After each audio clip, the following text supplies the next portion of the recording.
వారి బంగట్ల అప్యకల్పాయన విద్యను సార్థక మల్తొంದು ಬುಲೆನ ಜೋಕ್ಲು ಅರೆನ ಪ್ರೇಮ ಚಾರಿಟೇಬಲ್ ಟ್ರಸ್ಟ್ ಮೂಲಕ ಅವೆನು ಸಮಾಜದ ಏಳಿಗೆಗಾದ ಉಪಯೋಗ ಮಲ್ಪನೆಯನ್ನು ತೂಪನ ಭಾಗ್ಯಲ ಅಪ್ಪೆಗೆ ತಿಕ್ಕುತಂಡು ಇಂದು ಮಲ್ಲ ಸೌಭಾಗ್ಯ ಅಗಲ್ದು ಪೋಯಿನ ಅರೆನ ದಿವ್ಯಾತ್ಮಗು ಸದ್ಗತಿ ಚಿರಶಾಂತಿ ತಿಕ್ಕಡು ಅರೆನ ಇಲ್ಲದಗ್ಲೆಗು ಈ ಬೇನೆನ್ನು ಸಹಿಸೋನ್ನ ಶಕ್ತಿ ಒದಗಡು ಪಂಡದು ಕುಂಪಲ ಶ್ರೀ ಬಾಲಕೃಷ್ಣ ಮಂದಿರದ ಅಧ್ಯಕ್ಷರು ಶ್ರೀ ಸತೀಶ್ ಕುಂಪಲ ಕೀರ್ತಿಶೇಷ ಪ್ರೇಮಾಡಿ ಪೂಜಾರಿಯರ್ನ ಉತ್ತರ ಕ್ರಿಯೆಡು ನುಡಿ ನಮನದ ಪಾತ್ರ ಪಂಡರು.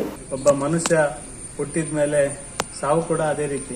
ಹುಟ್ಟು ಮತ್ತು ಸಾವು ಅಕಸ್ಸು ಇದೆಲ್ಲ ಸಹಜವಾದ ಒಂದು ಭೂಮಿಯಲ್ಲಿ ಪ್ರಕ್ರಿಯೆ. ಆದರೆ ಅದರ ಮಧ್ಯದಲ್ಲಿ ಬದುಕು ಎನ್ನುವುದು ದೊಡ್ಡ ಒಂದು ನಮ್ಮ ಮಾನವ ಕುಲಕ್ಕೆ ಅಥವಾ ಮಾನವ ಸಮಾಜಕ್ಕೆ ಮಾನವ ಜನಾಂಗಕ್ಕೆ ಒಂದು ದೊಡ್ಡ ಸಂಗತಿ. ಈ ಎರಡರ ಮಧ್ಯದಲ್ಲಿ ಬದುಕು ಯಾವ ರೀತಿ ಸಾಗಿಸಿದ್ದಾರೆ ಎನ್ನುವುದೇ ಒಂದು ದೊಡ್ಡ ಸಂಗತಿ.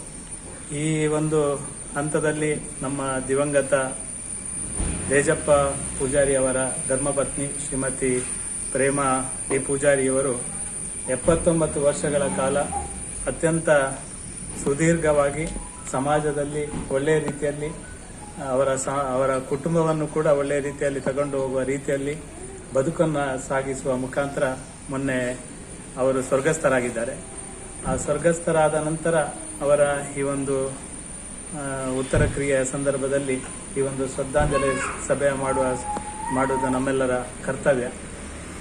ಪ್ರಾರಂಭದ ದಿನಗಳಲ್ಲಿ ಅವರು ಅತ್ಯಂತ ಕಡು ಬಡತನದಲ್ಲಿ ಮತ್ತು ಸಮಾಜದ ಎಲ್ಲರ ಜೊತೆಗೆ ಅನ್ಯೋನ್ಯತೆಯಿಂದ ಇದ್ದುಕೊಂಡು ಸಮಾಜಕ್ಕೆ ಒಂದು ನನ್ನ ಮಕ್ಕಳನ್ನ ಸಮಾಜಕ್ಕೆ ಒಂದು ಒಳ್ಳೆಯ ರೀತಿಯ ಸಮಾಜಮುಖಿ ಕೆಲಸ ಮಾಡುವಂಥ ವ್ಯಕ್ತಿಗಳನ್ನಾಗಿ ಮತ್ತು ಸುಸಂಸ್ಕೃತ ವ್ಯಕ್ತಿಗಳನ್ನಾಗಿ ಕೊಡುವ ನಿಟ್ಟಿನಲ್ಲಿ ಮಹತ್ತರವಾದ ಪಾತ್ರವನ್ನು ಪ್ರೇಮಾ ಡಿ ಪೂಜಾರಿ ಅವರು ವಹಿಸಿದ್ದಾರೆ ಎನ್ನುವುದಕ್ಕೆ ಅವರ ಪ್ರೇಮ ಚಾರಿಟೇಬಲ್ ಟ್ರಸ್ಟ್ನ ಮುಖಾಂತರ ಆಗಿರುವಂತಹ ಸಮಾಜಮುಖಿ ಕೆಲಸಗಳೇ ನಮಗೆ ಒಂದು ಸಾಕ್ಷಿ.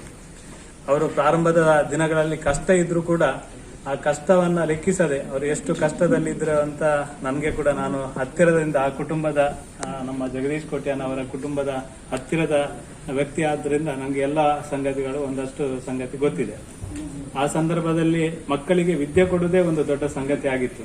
ಆ ಸಂದರ್ಭದಲ್ಲಿ ಮಕ್ಕಳನ್ನ ವಿದ್ಯೆ ಕೊಟ್ಟು ಅವರನ್ನು ಸಮಾಜದಲ್ಲಿ ಸತ್ಪ್ರಜೆಯನ್ನ ಮಾಡಬೇಕೆನ್ನುವ ಒಂದು ಭಾರಿ ಹಂಬಲ ಪ್ರೇಮಾ ಪೂಜಾರಿ ಅವರಿಗೆ ಖಂಡಿತ ಇತ್ತು. ಅವರ ಕಷ್ಟದ ದಿನವನ್ನು ಕೂಡ ಲೆಕ್ಕಿಸದೆ ಅವರಿಗೆ ಎಲ್ಲ 3-4 ಮಕ್ಕಳಿಗೆ ಕೂಡ ವಿದ್ಯೆಯನ್ನು ಕೊಡುವಂತ ಕೆಲಸ ಮಾಡಿದರು. ಉದಯ್ ಕುಮಾರ್ ಮತ್ತು ಜಗದೀಶ್ ಕೋಟ್ಯಾನ್, ಜಯಂತ್ ಮತ್ತು ಸುನೀತಾ, ಈ 4 ಮಕ್ಕಳಿಗೆ ಅವರಿಗೆ ಬೇಕಾದಷ್ಟು ವಿದ್ಯೆಯನ್ನು ಕೊಡುವಂತ ಕೆಲಸವನ್ನು ಅವರು ಆ ಸಂದರ್ಭದಲ್ಲಿ ಮಾಡಿದ ಕಾರಣಕ್ಕೋಸ್ಕರ ಈ ಸಂದರ್ಭದಲ್ಲಿ ಅವರ ಸಂಸ್ಥೆ ಮತ್ತು ಅವರ ಮಕ್ಕಳು ಉನ್ನತ ಹುದ್ದೆಯಲ್ಲಿ ಅಥವಾ ಉನ್ನತ ರೀತಿಯಲ್ಲಿ ಸಮಾಜದಲ್ಲಿ ಬದುಕಲಿಕ್ಕೆ ಸಾಧ್ಯ ಆಯಿತು. ವಿಶೇಷವಾಗಿ ಜಗದೀಶ್ ಕೋಟ್ಯಾನ್ ಇವತ್ತು ನಮ್ಮ ಜಿಲ್ಲೆ ಅಥವಾ ರಾಜ್ಯ ಅಥವಾ ಅವರಿಗೆ ದೇಶ ವಿದೇಶದಲ್ಲಿ ಕೂಡ ಚಿರಪರಿಚಿತರು ತುಂಬಾ ಜನ ಇದ್ದಾರೆ. ಅವರು ಎಲ್ಲ ಸಮಾಜಮುಖಿ ಕೆಲಸ ಮಾಡುವಂತ ಸಂದರ್ಭದಲ್ಲಿ ತನ್ನ ತಾಯಿ ಪ್ರೇಮಾ ಡಿ ಪೂಜಾರಿ ಅವರ ಪ್ರೇಮಾ ಚಾರಿಟೇಬಲ್ ಟ್ರಸ್ಟ್ ಎನ್ನುವ ಒಂದು ಸಂಸ್ಥೆಯ ಮುಖಾಂತರ ಸಮಾಜ ಸೇವೆಯನ್ನ ಮಾಡುವಂತದನ್ನ ಮಾಡಿದ್ದಾರೆ. ಮಾನವ ಸಹಜವಾಗಿ ಕೊಟ್ಟದ್ದು ಎಲ್ಲರಿಗೆ ಗೊತ್ತಾಗಬೇಕು ಎನ್ನುವ ರೀತಿಯಲ್ಲಿ ಸಮಾಜ ಇರುವಂತ ಪರಿಸ್ಥಿತಿಯಲ್ಲಿ ಕೂಡ ಈ ಕೈಯಲ್ಲಿ ಕೊಟ್ಟದ್ದು ಎಡ ಕೈಯಲ್ಲಿ ಕೊಟ್ಟದ್ದು ಬಲ ಕೈಗೆ ಗೊತ್ತಾಗಬಾರದು ಎನ್ನುವ ರೀತಿಯಲ್ಲಿ ಸಮಾಜಮುಖಿ ಕೆಲಸವನ್ನ ನಿರಂತರವಾಗಿ ಮಾಡ್ತಾ ಬಂದಿದ್ದಾರೆ.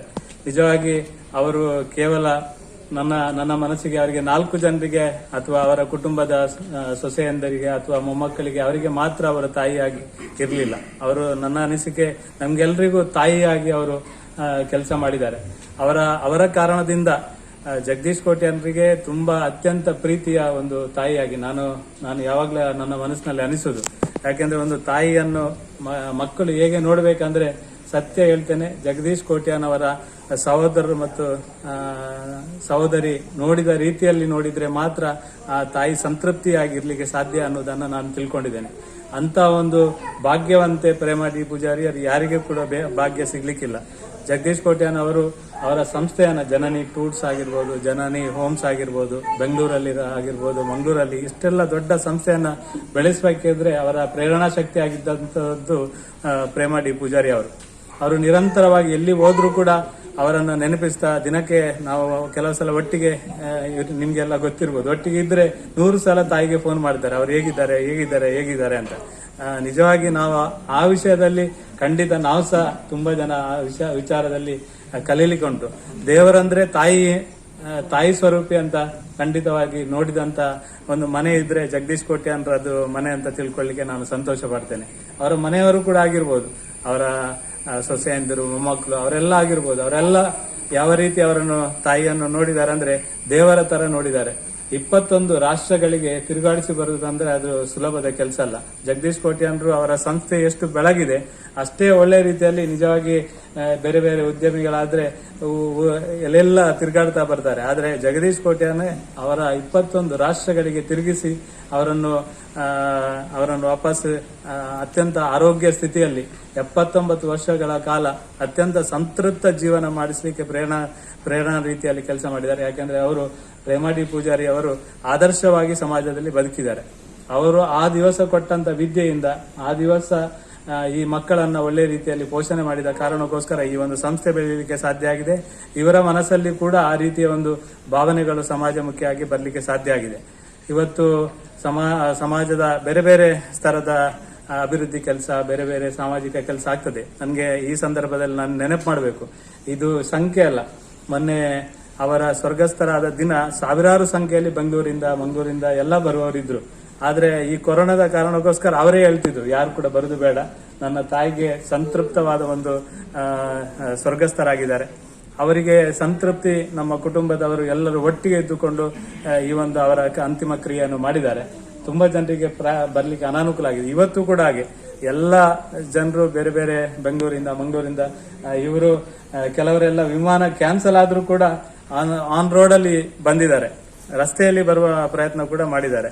ಕೆಲವರೆಲ್ಲ ಈ ಕೊರೋನಾ ಕಾರಣಕ್ಕೋಸ್ಕರ ಅವರೇ ಅವಾಯ್ಡ್ ಮಾಡುದು, ಜಾಸ್ತಿ ಜನ ಬೇಡ ಬೇಡ ಬೇಡ ಬೇಡ ಅಂತ.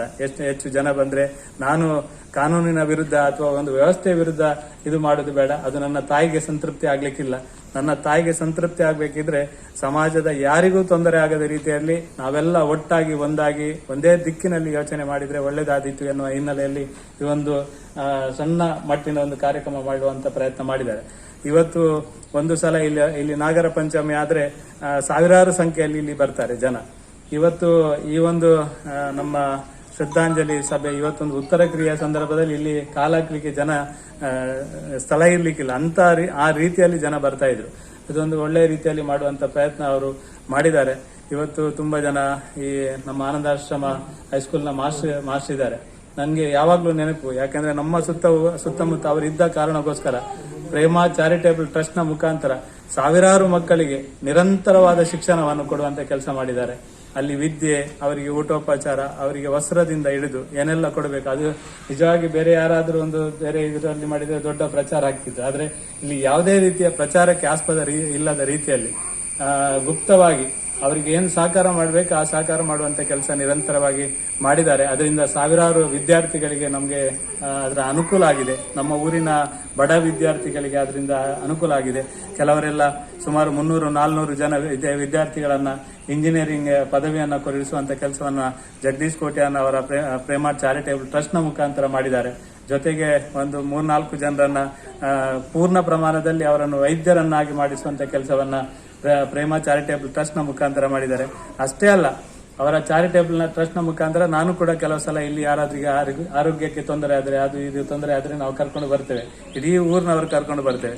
ಆ ಟ್ರಸ್ಟ್ ನ ಮುಖಾಂತರ ಅವರಿಗೆ ಲಕ್ಷಾಂತರ ರೂಪಾಯಿ, 2 ಲಕ್ಷ ಇರ್ಬೋದು, 25,000 ಇರ್ಬೋದು, 50,000 ಇರ್ಬೋದು, ಎಷ್ಟು ಅವರಿಗೆ ಅಗತ್ಯ ಉಂಟು ಅಷ್ಟು ಹಣವನ್ನ ಪೂರೈಸುವ ಮುಖಾಂತರ ಇಡೀ ಸಮಾಜದಲ್ಲಿ ಯಾರು ಕೂಡ ತೊಂದರೆಯಲ್ಲಿ ಇರಬಾರದು, ನನ್ನ ತಾಯಿಯ ಹೆಸರಿನಲ್ಲಿ ಎಲ್ರಿಗೂ ಒಳ್ಳೇದಾಗಬೇಕು ಎನ್ನುವ ರೀತಿಯಲ್ಲಿ ಸಮಾಜಮುಖಿಯಾದ ಕೆಲಸವನ್ನು ನಿರಂತರವಾಗಿ ಮಾಡ್ತಾ ಇದ್ದಾರೆ.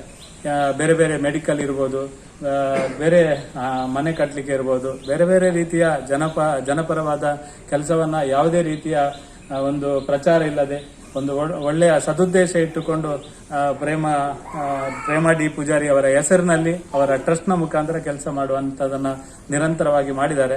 ನಾನು ಇಷ್ಟು ಹೇಳುವಂತದ್ದು ಯಾಕೆಂದ್ರೆ ನಿಜವಾಗಿ ಯಾರಿಗೂ ಗೊತ್ತಿಲ್ಲ ಅವರು ಒಂದು ಯಾವುದೇ ರೀತಿಯ ಸದ್ದು ಗದ್ದಲ ಇಲ್ಲದೆ ಈ ರೀತಿಯ ಪ್ರಾಮಾಣಿಕವಾಗಿ ಕೆಲಸ ಮಾಡ್ತಾ ಇದ್ದಾರೆ.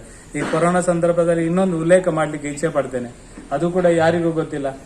ಮಂಗಳೂರಲ್ಲಿ ನಮ್ಮ MLA ಅವರ ಮುಖಾಂತರ ಕೂಡ ಹೋದ ಸಲ ಕೊರೋನಾ ಸಂದರ್ಭದಲ್ಲಿ ಸಾವಿರಾರು ಜನರಿಗೆ ಕಿಟ್ಟು ಕೊಡುವಂತ, ಅವರಿಗೆ ದಿನಕ್ಕೆ ತಿನ್ನುವ ಆಹಾರದ ಪೊಟ್ಟಣಗಳನ್ನು ಕೊಡುವಂತ ಕೆಲಸವನ್ನ ಪ್ರೇಮ ಚಾರಿಟೇಬಲ್ ಟ್ರಸ್ಟ್ ನ ಮುಖಾಂತರ ಜಗದೀಶ್ ಕೋಟ್ಯಾನ್ ಅವರು ಮಾಡಿದ್ದಾರೆ. ನಮ್ಮ ಊರಲ್ಲಿ ಕುಂಪಲ ಇರ್ಬೋದು, ಕೊಲ್ಲಿ ಇರ್ಬೋದು, ಈ ಪರಿಸರದಲ್ಲಿ ಕೂಡ ಲಕ್ಷಾಂತರ ರೂಪಾಯಿಯ ಆಹಾರ ಪೊಟ್ಟಣಗಳನ್ನು ಕೊಡುವಂತ ಕೆಲಸವನ್ನ ನಿರಂತರವಾಗಿ ಈ ಭಾಗದಲ್ಲಿ ಕೂಡ ಮಾಡಿದ್ದಾರೆ. ಒಟ್ಟು ನಮ್ಮ ಊರಿಗೆ, ನಮ್ಮ ಈ ಗ್ರಾಮಕ್ಕೆ ಅಥವಾ ನಮ್ಮ ಪರಿಸರಕ್ಕೆ ನಾವೆಲ್ಲ ಅವರ ಆತ್ಮೀಯರಾಗಿದ್ದುಕೊಂಡುದಕ್ಕೆ ನಮಗೆ ಸಂತೋಷ. ಯಾಕೆಂದ್ರೆ ಈ 3-4 ಜನ ಮಕ್ಕಳ ತಾಯಿಯಾಗಿ, ಅವರು ಸಮಾಜದಲ್ಲಿ ಒಂದು ಆದರ್ಶ ತಾಯಿಯಾಗಿ ಅವರ ಕೆಲಸ ಕಾರ್ಯಗಳನ್ನ ಪ್ರಾರಂಭದ ದಿನಗಳಲ್ಲಿ ಮಾಡಿ, ನಂತರ ಇಡೀ ಕುಟುಂಬವನ್ನ ಒಳ್ಳೆ ರೀತಿಯಲ್ಲಿ ತಗೊಂಡು ಹೋಗುವ ಕೆಲಸ ಮಾಡಿದ ಕಾರಣಕ್ಕೋಸ್ಕರ ಈ ಎಲ್ಲ ಸಮಾಜಮುಖಿಯಾದ ಬೇರೆ ಬೇರೆ ರೀತಿಯ ಸವಲತ್ತುಗಳನ್ನ ಜನರಿಗೆ ಸಿಗುವಂತ ಕೆಲಸಕ್ಕೆ ಅವರು ಸಹಕಾರಿಯಾಗಿದ್ದಾರೆ.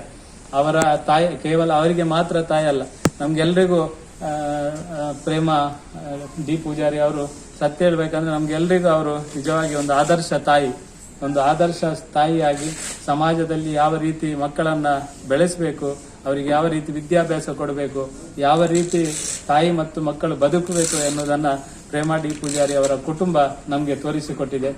ನಾನು ವಿಶೇಷವಾಗಿ ಅದಕ್ಕೆ ಅವರನ್ನ ಸದಾ ನೆನಪು ಮಾಡುತ್ತಾ, ಈ ಪ್ರೇಮ ಡಿ ಪೂಜಾರಿ ಅವರ ಟ್ರಸ್ಟ್ ನ ಮುಖಾಂತರ ಈ ಪರಿಸರದಲ್ಲಿ ಕೂಡ, ಈ ಜಾಗದಲ್ಲಿ ಕೂಡ ಹೆಚ್ಚು ಕಡಿಮೆ 35 ಎಕರೆ ಜಾಗ ಇದ್ರೆ, ಈ ಪರಿಸರದಲ್ಲಿ ನನಗೆ ಅತ್ಯಂತ ಸಂತೋಷ ಇರುವಂತದ್ದು ನಮ್ಮ ಪರಿಸರದವರಿಗೆ ಕೆಲಸ ಕೊಟ್ಟಿದ್ದಾರೆ.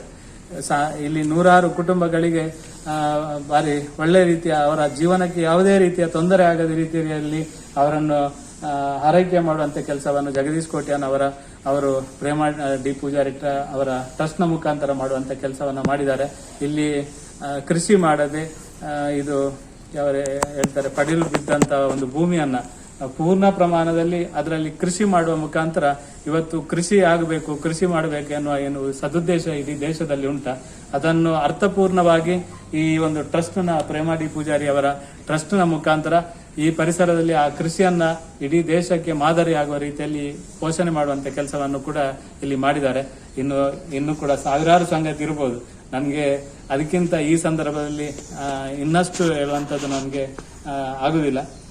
ಸಾಕೆ ನಾನು ವಿನಂತಿ ಮಾಡೋದು ಇಷ್ಟೇ, ಅವರ ಆತ್ಮ, ಅವರು ನಡೆದುಕೊಂಡು ಬಂದಂತ ದಾರಿ, ಅವರು ಇಟ್ಟಂತ ಹೆಜ್ಜೆ ನಮ್ಗೆಲ್ರಿಗೂ ಮುಂದಿನ ದಿನಗಳಲ್ಲಿ ಹೆಜ್ಜೆ ಆಗಲಿ.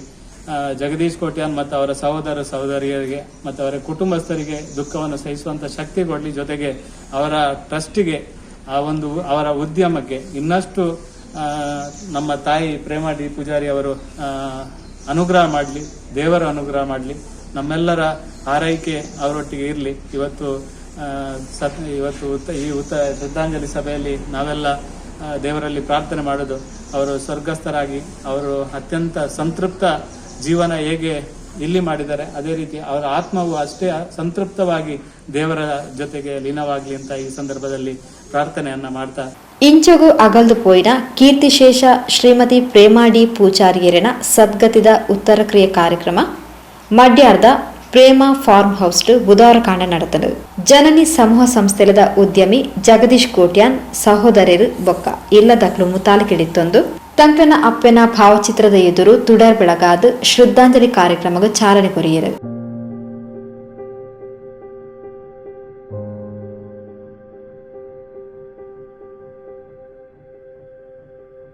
ಈ ಪೊರ್ತು ಪಾತೇರ್ನ ಶ್ರೀ ಸತೀಶ್ ಕುಂಪಲ ಶ್ರೀಮತಿ ಪ್ರೇಮ ಡಿ ಪೂಜಾರಿಯರ್ನ ವ್ಯಕ್ತಿತ್ವವನ್ನು ಬಣ್ಣಿಸಾದು ನುಡಿ ನಮನ ಸಂದಾಯರು. ತನ್ನಂಚಿನ ಏತೋ ಬಂಗಡುಪ್ಪುನ ವಿದ್ಯಾರ್ಥಿಗಳಿಗೂ ಪ್ರೇಮ ಚಾರಿಟೇಬಲ್ ಟ್ರಸ್ಟ್ ಕಲ್ಪರೆ ಆಸರೆ ಕೊಡ್ತುಂಡು. ಅಂಚಾದ್ ಆ ಅಪ್ಪೆನ ಋಣ ತಂಕ್ಲಿನ ಮಿತ್ ಏಪಲ ಉಂಡು. ತಂಕ್ಲುಲ ಸಾಧ್ಯ ಆಯ್ನಾತ್ 1-2 ಚೋಕ್ಲೆ ಗಾಂಡಲ ವಿದ್ಯೆ ಕಲ್ಪರೆ ಸಗಾಯ ಮಲ್ತದು. ಆರಿನ ಆದರ್ಶನ ಓರ್ತೋನ ಪ್ರಯತ್ನ ಮಲ್ಪ ಪಂಡದು. ಟ್ರಸ್ಟ್ ದ ಆಸರೆಡು ಇಂಜಿನಿಯರಿಂಗ್ ಕಲ್ತಿನ ವಿದ್ಯಾರ್ಥಿನಿ ಕುಮಾರಿ ಭವ್ಯ ವಿದ್ಯಾರ್ಥಿನಿನ ಪರವಾದ ಶ್ರದ್ಧಾಂಜಲಿದ ಪಾತ್ರ ಪಂಡೇರು. ಪ್ರೇಮ ಚಾರಿಟೇಬಲ್ ಟ್ರಸ್ಟ್ ನಮ್ಮೆಲ್ಲರಿಗೂ ತಿಳಿದಿರುವಂತ ಇದು ಕೇವಲ ಟ್ರಸ್ಟ್ ಮಾತ್ರವಲ್ಲ, ನಮ್ಮಂತಹ ಅದೆಷ್ಟೋ ಮಕ್ಕಳಿಗೆ ವಿದ್ಯೆ ನೀಡಿ ನಮಗೆ ಬೆಳಕು ತೋರಿಸಿದಂತಹ ಸಂಸ್ಥೆ. ಇಂತಹ ಸಂಸ್ಥೆಗೆ ಕಾರಣಕರ್ತರಾಗಿರುವವರು ಅಮ್ಮ ಸೊ ಈ ಸಮಾಜದಲ್ಲಿ ಅದೆಷ್ಟು ಡಾಕ್ಟರ್ಸ್ಗಳು, ಇಂಜಿನಿಯರ್ಸ್ಗಳನ್ನು ನಮ್ಮ ಸಮಾಜಕ್ಕೆ ಕೊಟ್ಟಿರುವಂತಹ ಸಂಸ್ಥೆ ಈ ಪ್ರೇಮ ಚಾರಿಟೇಬಲ್ ಟ್ರಸ್ಟ್. ಈ ಸಂಸ್ಥೆಗೆ ಕಾರಣರಾಗಿರುವಂತಹ ಅಮ್ಮ ಇಂದು ನಮ್ಮೊಂದಿಗೆ ಇಲ್ಲದಿದ್ದರೂ ಅವರ ಆದರ್ಶ, ಮೌಲ್ಯಗಳು ಹಾಗೂ ಅವರು ತೋರಿಸಿಕೊಟ್ಟಂತಹ ಮಾರ್ಗದರ್ಶನ ನಮ್ಮಲ್ಲಿ ಎಂದೆಂದಿಗೂ ಇರಲಿ ಹಾಗೂ ಅವರ ಆಶೀರ್ವಾದ ನಮ್ಮೆಲ್ಲರಲ್ಲೂ ಸದಾ ಇರಲಿ ಅಂತ ಆಶಿಸುತ್ತೇನೆ. ಒಬ್ಬ ತಾಯಿ ತನ್ನ ಮಕ್ಕಳು ಅದೆಷ್ಟು ಬಾಲ್ಯದಲ್ಲಿ ಅದೆಷ್ಟು ಕಷ್ಟದಿಂದ ಬಂದು ಉತ್ತಮ ರೀತಿಯಲ್ಲಿ ಬದುಕಿ ಅದೇ ಕಷ್ಟದಲ್ಲಿ ಉನ್ನತ ರೀತಿಯಲ್ಲಿ ಬೆಳೆದು ಅದೆಷ್ಟು ಮಕ್ಕಳಿಗೆ ಆದರ್ಶರಾಗಿದ್ದಾರೆ. ಅದೇ ರೀತಿ ಅಮ್ಮ ಹೇಗಂದ್ರೆ ಅವರ ಮಕ್ಕಳು ಅದೆಷ್ಟೋ ಕಷ್ಟದಲ್ಲಿ ಮೇಲೆ ಬಂದಿದ್ರು ಕೂಡ ನಮ್ಮ ಸಮಾಜದ ಯಾವುದೇ ಮಕ್ಕಳು ತನ್ನ ಮಕ್ಕಳು ಬಂದಂತಹ ಕಷ್ಟ, ಹಾಗೆ ಅವರು ಬೆಳೆದು ಬಂದಿರುವಂತಹ ಕಷ್ಟದ ಜೀವನ ಯಾರಿಗೂ ಬರಬಾರ್ದು ಅಂತ ಹೇಳಿ ತನ್ನ ಮಕ್ಕಳ ಮೂಲಕ ಅವರ ಮೌಲ್ಯವನ್ನು, ಅವರ ಕನಸನ್ನು ತನ್ನ ಮಕ್ಕಳ ಮೂಲಕ ಸಮಾಜದ ಎಲ್ಲ ಮಕ್ಕಳಿಗೆ ನೀಡುವಂತಹ ಒಂದು ಆಶಯವನ್ನು ಇಟ್ಕೊಂಡು ತನ್ನ ಮಕ್ಕಳ ಮೂಲಕ ಅವರ ಕನಸನ್ನು ನನಸು ಮಾಡುವಂತಹ ಒಂದು ಉತ್ತಮ ಮೌಲ್ಯಗಳನ್ನು ತಮ್ಮ ಮಕ್ಕಳಲ್ಲಿ ಕಲಿಸಿ ಅವರನ್ನು ಈ ಸಮಾಜದಲ್ಲಿ ಉತ್ತಮ ರೀತಿಯಲ್ಲಿ ನಮಗೆ ಆದರ್ಶ ವ್ಯಕ್ತಿಗಳನ್ನಾಗಿ ಮಾಡಿದ್ದಾರೆ. ಸೊ ಅವರ ಆದರ್ಶ, ಅಮ್ಮ ನಮ್ಮೆಲ್ಲರಿಗೂ ಒಂದು ಸ್ಫೂರ್ತಿ, ಮಾರ್ಗದರ್ಶನ. ಇದೇ ರೀತಿ ಅವರು ನೀಡಿರುವಂತಹ ನಮ್ಮ ಆದರ್ಶಗಳು, ಮೌಲ್ಯಗಳು ನಾವು ನಮ್ಮ ಜೀವನದಲ್ಲೂ ಎಂದೆಂದಿಗೂ ಮರೆಯದೆ ಅವರ ಆದರ್ಶವನ್ನು, ಕನಸನ್ನು ನಾವು ಕೂಡ ಅವರ ಮಕ್ಕಳು ಹೇಗೇನೋ ಅವರು ನಮ್ಮನ್ನು ಯಾವಾಗಲೂ ಬೇರೆ ದೃಷ್ಟಿಯಲ್ಲಿ ಬೇರೆಯವರ ಮಕ್ಕಳು ಅಂತೇಳಿ ಯಾವ ರೀತಿಯಲ್ಲೂ ತಿಳ್ಕೊಂಡಿಲ್ಲ. ಅದೇ ರೀತಿ ಅವರ ಮಕ್ಕಳು ಕೂಡ ನಮ್ಮನ್ನು ಯಾವುದೇ ಮಕ್ಕಳ ಮುಂದೆ ಯಾವುದೇ ರೀತಿಯಲ್ಲಿ ಅವರು ಕೆಳಗೆ ಬೀಳದ ಹಾಗೆ ನಮ್ಮನ್ನು ನಾವು ಈ ಮಟ್ಟದಲ್ಲಿ ಇಂಜಿನಿಯರ್ ಆಗಿ ಇಷ್ಟು ದೊಡ್ಡ ಕಂಪನಿಗಳಲ್ಲಿ ಕೆಲಸ ಮಾಡಬೇಕಾದ್ರೆ ಅದಕ್ಕೆ ಕಾರಣಕರ್ತರೆ ಅವರು. ನಾವು ಇಲ್ಲದಿದ್ರೆ ನಾವು ಎಲ್ಲೋ ಇರ್ತಿದ್ವಿ. ಆದ್ರೆ ನಮಗೂ ಕೂಡ ಒಂದು ಒಳ್ಳೆಯ ಜೀವನವನ್ನು ಕೊಟ್ಟು ನಮ್ಮ ತಂದೆ ತಾಯಿಯನ್ನು ಕೂಡ ಅವರ ತಂದೆ ತಾಯಿಗಳನ್ನಾಗೆ ನೋಡಿಕೊಳ್ಳುವ. ಅವ್ರು ಯಾವಾಗ್ಲೂ ಹೇಳ್ತಾರೆ, ನಾನು ಎಷ್ಟಿದ್ದೇನೆ ಅಷ್ಟು ಮಾತ್ರ ಬೆಳೆಯೋದಲ್ಲ, ನನ್ನಕ್ಕಿಂತಲೂ ಹೆಚ್ಚು ಬೆಳೆಯುವೆ, ನನ್ನಕ್ಕಿಂತಲೂ ಹೆಚ್ಚಾಗಿ ಬೆಳೆದು ಅವರು ಯಾವ ರೀತಿ ಈ ಸಮಾಜವನ್ನು ನೋಡಿದಾರೋ ಅದಕ್ಕಿಂತ ಹೆಚ್ಚಾಗಿ ನಾವು ಕೂಡ, ಅಂದ್ರೆ ಅವರಿಂದ ಎಷ್ಟಾಗಿದೆ, ಅವರು ಒಂದು 300-400 ಜನರನ್ನು ನೋಡಿದ್ರೆ ಆ 400 ಮಕ್ಕಳು ಇನ್ನು ಒಬ್ಬೊಬ್ರು ಕೂಡ 400 ಮಕ್ಕಳನ್ನು ನೋಡಿದ್ರೆ ನಮ್ಮ ಸಮಾಜದಲ್ಲಿ ಯಾವಾಗ್ಲೂ ಈ ಬಡತನ ಅಥವಾ ವಿದ್ಯೆಗೆ ಕೊರತೆನೆ ಬರ್ಲಿಕ್ಕಿಲ್ಲ. ಸೊ ಅದೇ ಒಂದು ಮಾರ್ಗದರ್ಶನವಾಗಿ ನಮಗೆ ಸ್ಫೂರ್ತಿಯಾಗಿ ಇದೆ. ಅದೇ ರೀತಿ ಈ ಸಂದರ್ಭದಲ್ಲಿ ನಮ್ಮಂತಹ ವಿದ್ಯಾರ್ಥಿಗಳಿಗೆ ಬೆಳಕಾಗಿ ಬಂದು ನಮಗೆ ಆದರ್ಶವಾಗಿರುವಂತಹ ನಿಮಗೆ ಆ ದೇವರಲ್ಲಿ ಚಿರ ಶಾಂತಿ ಸಿಗಲಿ ಎಂದು ಪ್ರಾರ್ಥಿಸುತ್ತೇನೆ. ಅದೇ ರೀತಿ ನಾವೆಲ್ಲರೂ ನಿಮ್ಮ ಋಣದಲ್ಲಿ ಕೊನೆಯವರೆಗೂ ಇರುತ್ತೇವೆ. ಅದೇ ರೀತಿ ನೀವು ಕೊಟ್ಟಂತಹ ಸ್ಫೂರ್ತಿ ಹಾಗೂ ಮಾರ್ಗದರ್ಶನದಲ್ಲೇ ಮುಂದೆ ನಾವು ಕೂಡ ಅದೇ ರೀತಿಯಲ್ಲಿ ನಡೆಯುತ್ತೇವೆ. ಅದೇ ರೀತಿ ಯಾವುದೇ ಈ ಸಮಾಜದಲ್ಲಿ ನಮ್ಮಿಂದ ಎಷ್ಟು ಸಾಧ್ಯವಾಗುತ್ತದೋ ಅದೇ ನಿಮ್ಮ ಮಾರ್ಗದರ್ಶನದಲ್ಲಿ ನಾವು ಕೂಡ ನಮ್ಮಿಂದ ಎಷ್ಟು ಸಾಧ್ಯವಿದೆಯೋ ಅದೇ ರೀತಿ ನಮಗೆ ಕೊಟ್ಟಿರುವಂತಹ, ನಮಗೆ ಸಿಕ್ಕಿರುವಂತಹ ಸೌಲಭ್ಯ ನಮಗೆ ಯಾವ ರೀತಿಯಲ್ಲಿ ಸಿಕ್ಕಿದೋ ಅದೇ ರೀತಿಯಲ್ಲಿ ಇನ್ನೊಬ್ಬರಿಗೂ ನಾವು ಕೂಡ ನಮ್ಮಿಂದ 1-2 ಮಕ್ಕಳಿಗಾದ್ರೂ ಕೊಡುವಂತಹ ಪ್ರಯತ್ನವನ್ನು ಮಾಡ್ತೇವೆ. ಅದೇ ರೀತಿ ಈ ಎಲ್ಲ ಪ್ರಯತ್ನಗಳಿಗೂ ನಿಮ್ಮ ಆಶೀರ್ವಾದ ಹಾಗೂ ನಿಮ್ಮ ಮಾರ್ಗದರ್ಶನ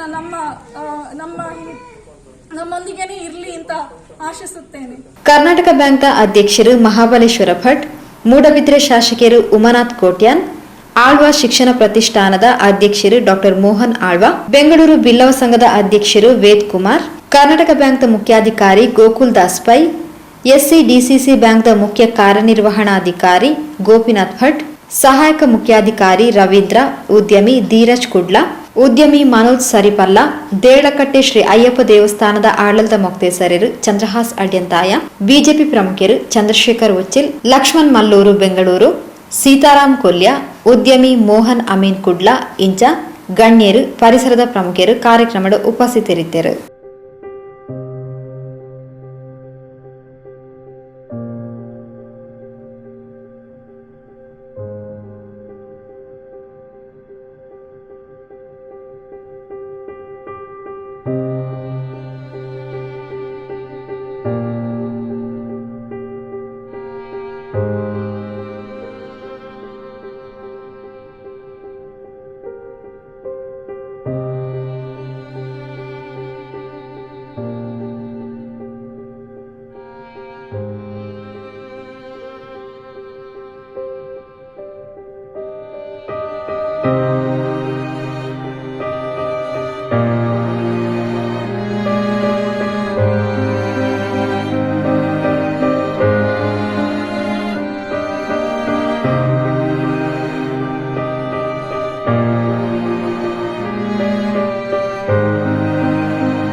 ಶ್ರೀಮತಿ ಪ್ರೇಮಾಡಿ ಪೂಜಾರಿಯರ್ನ ಜೋಕ್ಲು ಉದಯ್ ಕುಮಾರ್, ಜನನಿ ಜಗದೀಶ್, ಜಯಂತ್, ಶ್ರೀಮತಿ ಸುನೀತಾ ಉದಯ್ ದಂಪತಿಲು ಬೊಕ್ಕ ಇಲ್ಲದಕ್ಲು ಕುಟುಂಬದಕ್ಲು ಕಾರ್ಯಕ್ರಮದ ಮುತಾಲ್ಗೆಡಿತ್ತೇರು.